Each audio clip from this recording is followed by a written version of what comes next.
coffee with the founder, and I drank all the coffee, but I definitely need more here. Who, as I was telling Keith, is the co-founder and CEO of BusRight, Keith Corso. Thank you for being here, Keith. Are you coming live from Brooklyn? That's what we have on your LinkedIn, but I know you're all over the place. I am live from Brooklyn. I'm not too terribly far from where your event was the other week. There you go. In New York, so fun seeing you again here back to back. Good seeing you. Good seeing you here, Keith. What are we solving with BusRight? I know what it is, but to put it in your own words.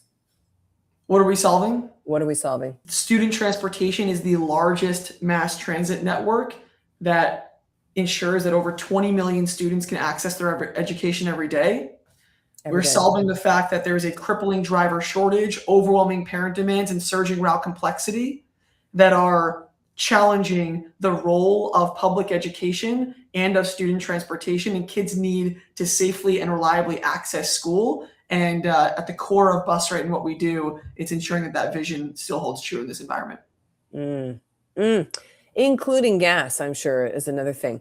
One thing that's so cool with you all too is the I think angst that you solve, and like people on our team know this, of like, how soon are they getting dropped off? Are they there? Did they get there? Are they safe? So like that. And when we were first talking with you, I was just like, wow, there's no like thing that is tracking this, helping this. How do parents not know where your kid is? It sounds wild. They don't know because close to 500,000 school bus drivers every day are still looking at paper route sheets. Oh yeah, on a clipboard. Directions. Oh yeah. And it was illegal up until not long ago to put a tablet or navigation on a school bus. So, that's why Why illegal? They thought it was a distraction, and they initially banned all sort of onboard screens, and in that category included turn-by-turn navigation, but then they realized that there's a much safer way to get kids to school than look at these paper route sheets at 6 a.m. in the morning when it's pitch black out and you have no idea where you're going. Yeah. Wow. Okay. I have a little note here in my things of, you have openly shared before that nearly 1,000 investors passed on you all before. 1,000, which, by the way, fast forward now, you've raised millions and millions and millions. It's going well. There's a lot of traction, momentum, but 1,000, talk to us about that. Because I think other founders want to hear that, frankly. Yeah, I guess I'll tell you the story of our seed financing round a number of years ago. Well, when you're fundraising and COVID hits and you build technology that powers school buses to get students to a school building, it's a little hard. Your whole market goes to zero. And when you're pitching investors, while your market doesn't exist, very challenging. And while they're also investing in ed tech tools to support remote learning, and they're seeing their own kids in this remote learning environment, there was a period while we were fundraising where people were seriously questioning, what does the place of learning look like from K through 12? And we had to have a ton of conviction, as we still do, that learning, especially for young people, happens when you are physically with coaches, mentors, leaders, peers, you name it. And kids have to get to school, and there's 50 plus million of them that go to a K-12 education. So I will say that while you're fundraising in that environment, the day that we closed our seed financing round, our CRM on Notion hit 100. That was 100 rejections, but 4 or 5 plus meetings could be one rejection because our rejection was from one firm. So you could have all these meetings, one rejection. So we actually got decently far with many of those. And I just remember looking at our bank account. We had less than a month of cash in the bank, and our whole industry was still completely in flux. School was not reopened, and we figured out a way. Damn. I was just telling this to another founder. You can't fall from the floor. You cannot fall from the floor, but damn, is it not good when you're getting close to the floor. I thought that was the floor. And then then you had a couple more experiences, and you're like, now here's the floor. Our Series B, the week that we were closing out that round, the current administration said they were dismantling the Department of Education. Yeah. It was the week that tariffs were hitting our tablets and our hardware. It was the week that the stock market basically crashed because of tariffs. And a number of other things I don't get into. But anyway. Yep. Just a couple of things. Oh, thank you for sharing that, because this is what I love on hopefully this little show and so forth, is the candor and the reality of like, oh my God, we are all just hanging by a string here in life and in general, but it's specifically for founders and the companies they're building. And, you know, you look at like, oh, look, they raised 100 million, but man, we're there 100 times. They almost died. Guaranteed. Guaranteed. Read the book. Shoe Dog about Oh Nike, God. Super Punk about Yeah, Uber. You've obviously read those. Of course. Yes. The learning is that one of my favorite quotes, the reward for solving problems is more problems. You have to tell yourself that you earn the right every day to deal with a problem that is much bigger than the one you're dealing with right now, because pressure is a privilege. Pressure is a privilege. Yes, it is. And a function. I was just talking with the founder today, actually on a walk. You will outgrow things if you are growing. And therefore, as a founder of like, I'm chief problem solving officer, I better be getting bigger problems. If not, something's wrong. Something's going on. That's why I always, you gotta love problems. Yeah. How are things going? Like, oh, things are great. Either two things are true. Either you're lying or you're not taking enough shots on goal. Therefore, you're not losing enough. If you're not losing that much, you're also not going to win. Nothing's going to land. So, yeah, I agree. Pressure is a privilege. Pressure is a privilege. I love it. Okay, so at this point now, Keith, what has changed for you as a founder from the seed to now the B+ range you're operating in? Yeah, what has changed? Yeah, in how you operate BusRight and how you show up as CEO, anything like that. Yeah, I'll answer like what have I changed my perspective on? For a long time, I thought every interaction needed to be productive. Every meeting, every conversation, every hour of my schedule had to produce a clear outcome.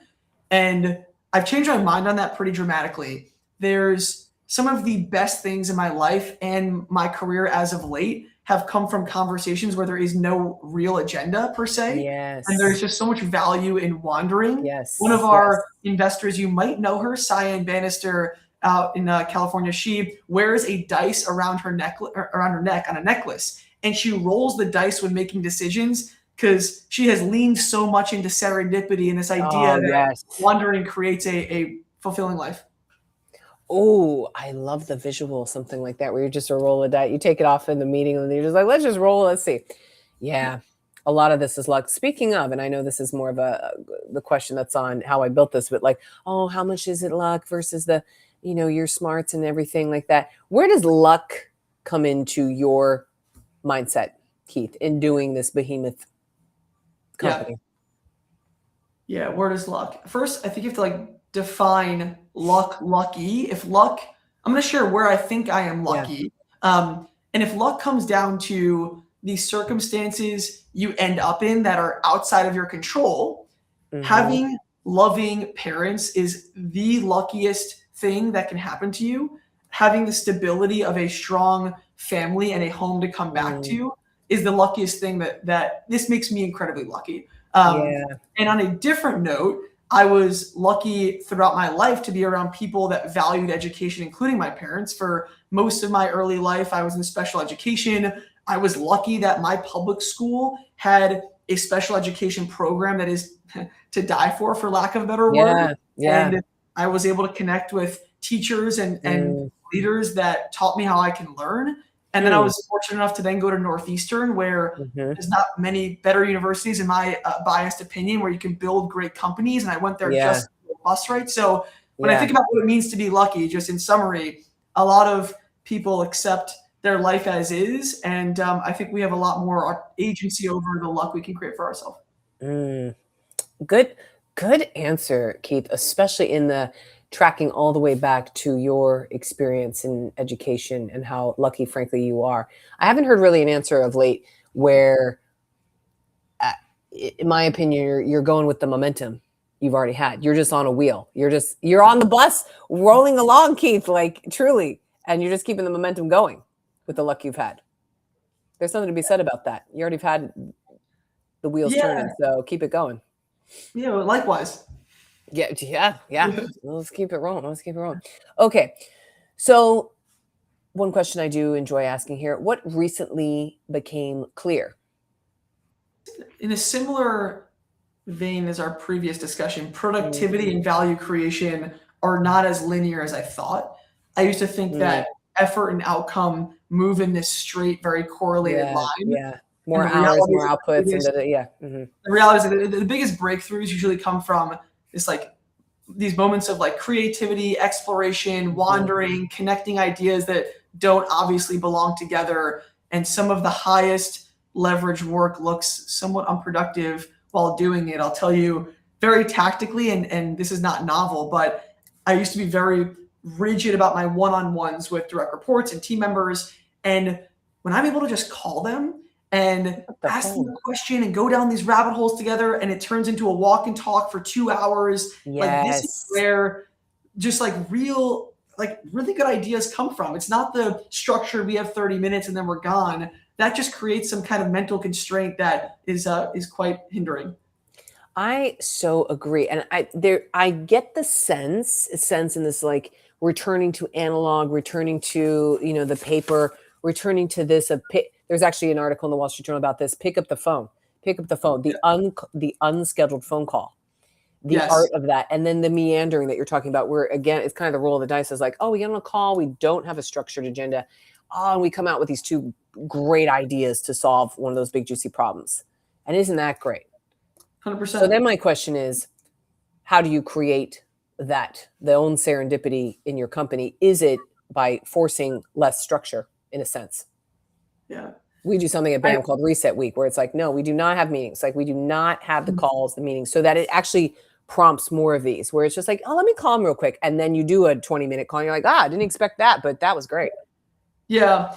There's again, this is very tactical and not novel, but we use Slack. We sometimes I Yeah. drop into channels for open huddles. Yeah. Anyone can join. There's a lot more friction when you have to reach out to someone like you, Beck, and say, "Can I grab 30 minutes on Friday at 2 p.m.?" Yeah. Versus if I don't know if you I'll are call you. in a huddle that 100 people in the company are in this Slack thread and they can drop in for 30 seconds or stay for an hour, it just creates this Yeah. open door Yeah. that I think has been extremely helpful, and especially in an environment where we have employees in 4 countries where I can't Yeah. just go see them in an office and be at the quote unquote water cooler. It's those kind of moments that have caused some of the most exciting conversations recently. Oh, yes. Do you have, it might be this, but is there then a hack, or I like to more say like an unlock that you have found this year, perhaps so far? In general, it could be Yeah. personal too. It doesn't have to be within BusRight or how you operate as a CEO. Yeah.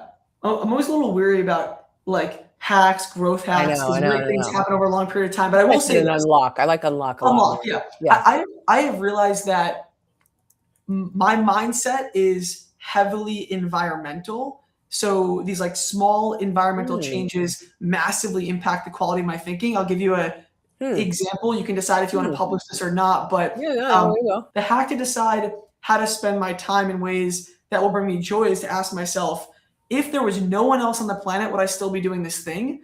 And it makes sure that I'm doing what is intrinsically motivating and energizing to me, not because I was socialized to believe something. Mm.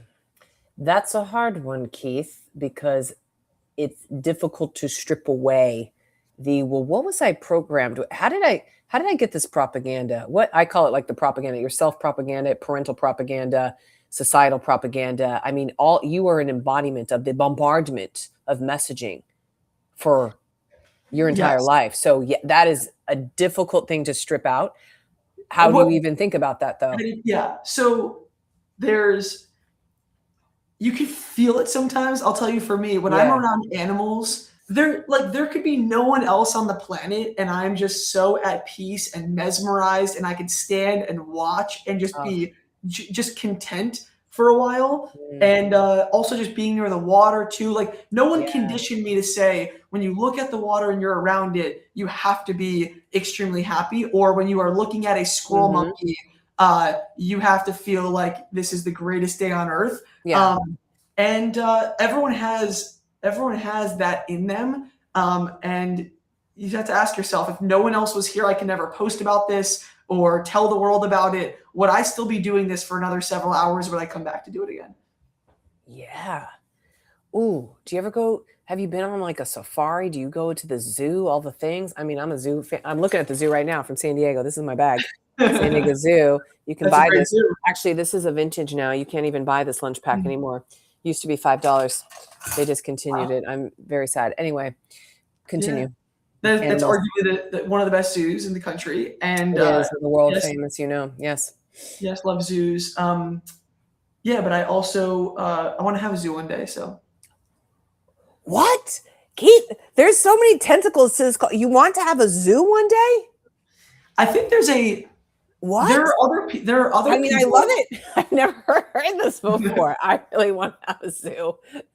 that I think there are other people Ah, that would find value in combining hospitality with being amongst animals and nature, and what I mean by that yes, is yes, yes, yes. I wanna be going to a resort or a hotel, and there are monkeys that are walking around you, and there are Yes, giraffes off in the distance, and you're able to feed the turtles. I mean, yes. there's something to be said about that, and there are other people that would find, as much, joy doing it. There are many places I've been to, Keith, that have sprinkling of animals, like in Bali with the monkeys all over. In Montana, you got the horses running around. The turtles. I was randomly in some place in Turkey, and they had They had all these little turtles walking around.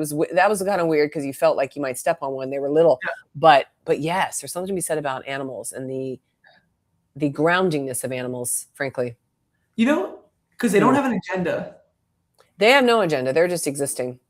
or their agenda is very clear, and it's like, "Just give me more food," and how freeing It's is it so to know simple. exactly what the other being is needing across from you? Uh, yeah, your programming is so basic of just food, staying alive, not getting eaten, Yep, propagating. that's right. Isn't that fascinating? Ah, there's a humility to it. There's a humility and a groundingness to it. I think is kind of what you're getting to. Is there you're just existing, and there Yep. is no oh, do I have to get on that call tomorrow at 4 p.m. and this and that and anything. But okay. As we wrap up, Keith, and as you said, pressure is a privilege. Pressure is a privilege. Pressure is a privilege. That's right. How luxurious that you even have to sweat over, oh, did we deliver this on time? And did I get to the place on time? And did my fabulous meal that I hosted last night, Keith, did everyone get Right. seated at the right time at the thing? It's like, what a privilege. Did all 26 founders Did they plus all get there journalists on show up? time? And I did, and they did, and okay, great, and da da da da. Yeah, I know. How freaking, I lucky love are it. we? I love it. Keith, thank you for being on our little coffee with the founder. Thank you so much, Beck. I appreciate Appreciate it. it.